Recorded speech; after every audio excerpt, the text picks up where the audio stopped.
Hey guys, Pierre here from Into Fly Fishing and welcome to another fly tying tutorial. In the vise today I've got one of my favorite terrestrial patterns, a CDC and foam beetle. This fly tying tutorial is brought to you by Moonshine Rods Company.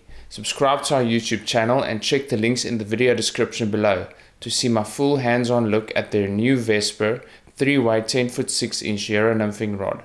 It comes with an extra tip, so if you break one while you're out on the river, it won't ruin your fishing trip.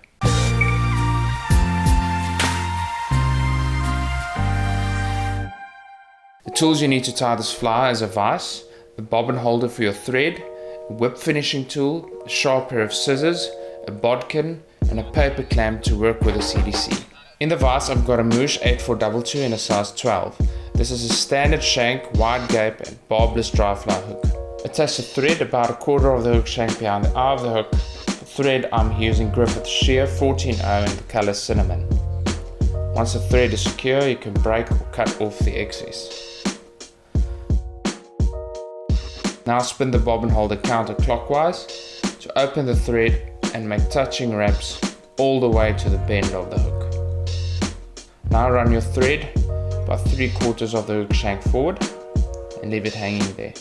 For the other body I'm using 2mm brown foam that I buy from a local craft shop. I'm going to take my pair of scissors, I'm going to cut a taper to the end of it, like that.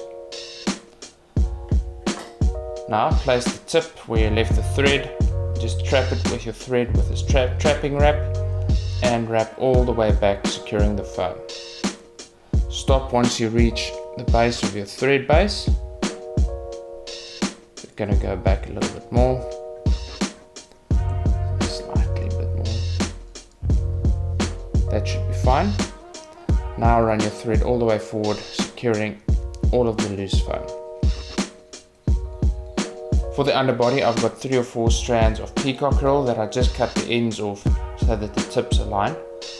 Just tie them in where I left my thread and secure them all the way to the base of the foam.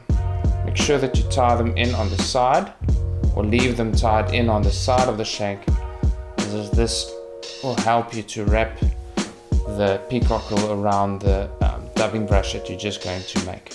For CDC I'm using Mark Petitjean in the color Beast, and I'm just going to stroke back all the fibers so that they're perpendicular with the stem.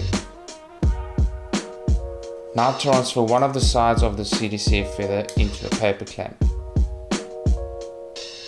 Cut off all these fibers from the base of the stem with a long pair of scissors until you're left with that.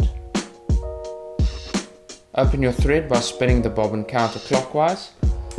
Once you're sure that the thread is laying nice and flat, take the sharp edge of a pair of scissors and split the thread right in the middle. While holding your finger in between the split thread, transfer the CDC feathers from the clamp into the split thread. Let your finger go so it traps the CDC fibers and open the paper clamp.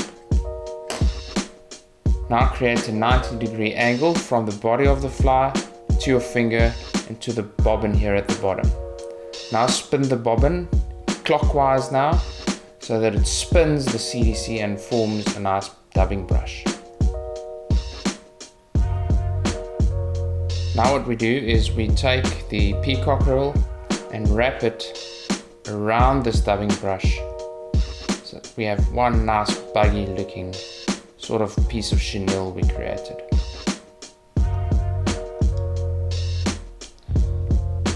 Once you've done that, wrap the combination of the peacock roll and CDC the same direction that you wrap the thread.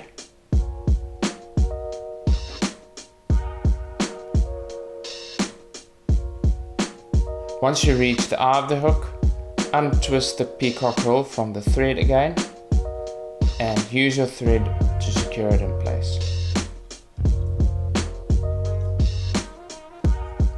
Cut off the excess peacock roll.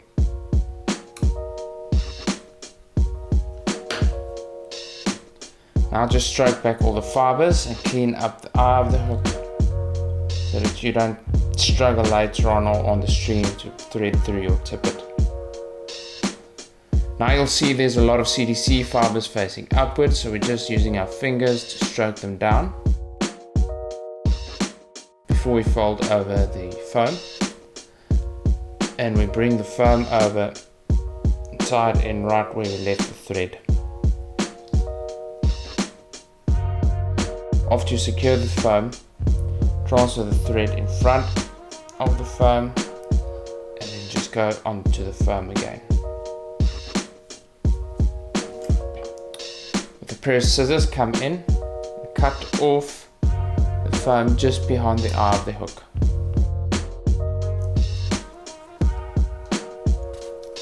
Now what I like to do is just cut a slight taper to the head,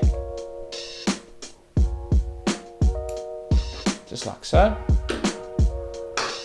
For the sides here, I'm using bright orange polyon. This helps me to see the fly in low light conditions, but it also helps to keep the fly afloat. Tie it in right on top of the foam. When you're happy, just make a couple of wraps in front to you.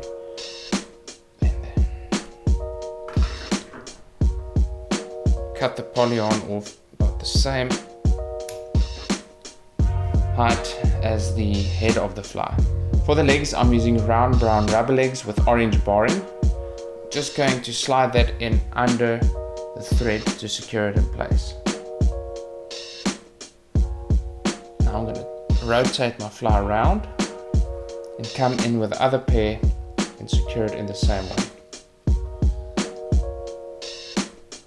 Now I can just reposition them in the correct place, make a couple more wraps.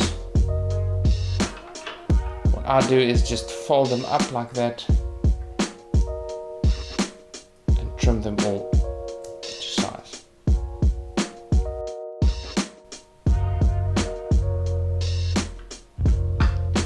Now transfer your thread in front of the foam, between the foam and the eye of the hook. And at this point, I find it's much easier if you just reposition the fly at a slight angle. Take your whip finishing tool and just do a 3 or a 4 turn whip finish right behind the eye of the hook.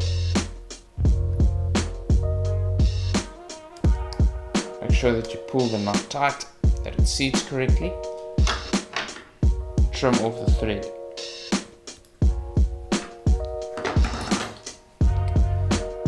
Now, turn the fly around, taking some Sally Hansen's hard as nails, just put a drop of it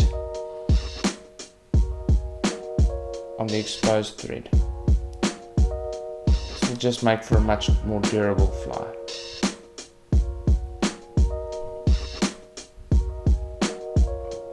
And there you have it, the completed CDC and foam beetle. I hope that you found this fly tying tutorial helpful, and if you did, please subscribe to our channel and turn on the notifications, and we can let you know as soon as we release any future tying tutorials. Until next time, cheers.